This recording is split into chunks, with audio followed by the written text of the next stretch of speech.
I'm Stuart McIntosh with the BBC News. Hello. Researchers in the United States have warned that it could take a decade for a vaccine against the Zika virus to be made available. Scientists at the University of Texas say most of the time would be taken up in securing regulatory approval. They say the mosquito-borne virus has been linked with impaired brain development in the womb. Dr. Marcos Espinal is the head of the Pan American Health Organization. The priority is to aggressively control the vehicle.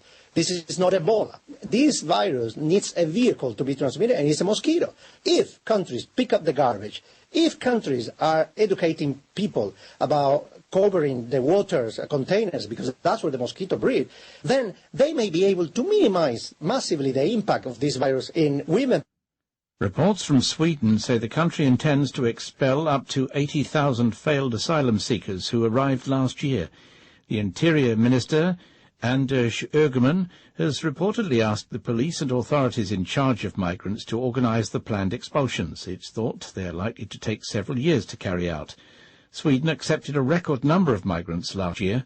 The authorities say there's been a big increase in the number of threats and violent incidents at reception centres. The British government has announced that it will take in more unaccompanied children from refugee camps near Syria. They will all in addition to the 20,000 Syrian refugees who are due to be resettled in the UK over the next 5 years. Carol Walker reports.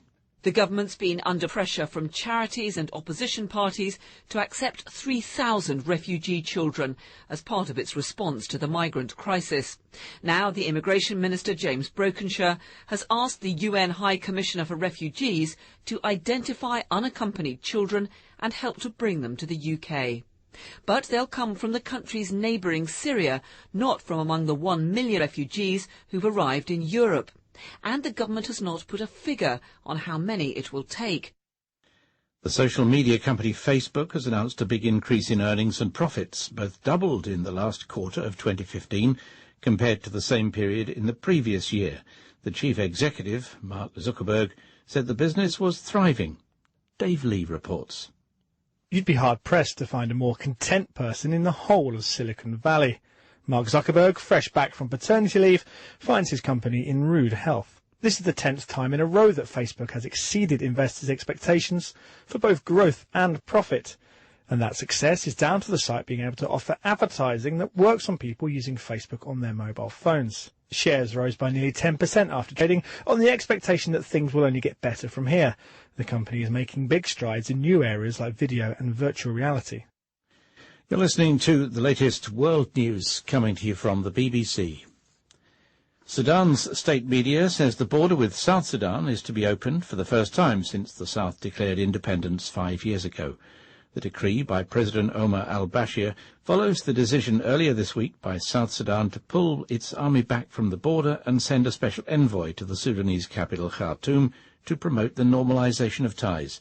Sudan closed the border in 2011, accusing the South of supporting rebels in the north.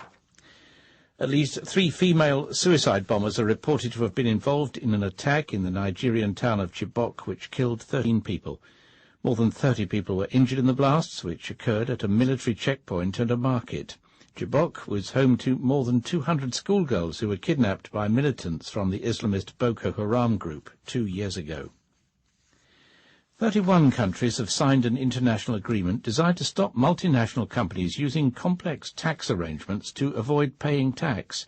The agreement, signed at the Organization of Economic Cooperation and Development in Paris, will mean countries sharing tax information. The deal was hammered out at a meeting of the G20 last year. Critics say it doesn't go far enough. A computer program has beaten a professional player at the popular Chinese game Go for the first time. The program AlphaGo won 5 games in a row against the European champion. Players use black and white pieces, vying to take control of territory on a wooden checkerboard. Demis Hassabis is one of the founders of DeepMind, the London artificial intelligence company which developed the program. Before the match, we suspected we might be stronger than him, but we obviously didn't know because we'd only internally tested it against our own test systems. And of course, it was a historic moment. So it was a fantastically exciting game, actually. It was a very close game. And I guess there was a mixture of relief and amazement and excitement when we did actually win. That's the BBC News.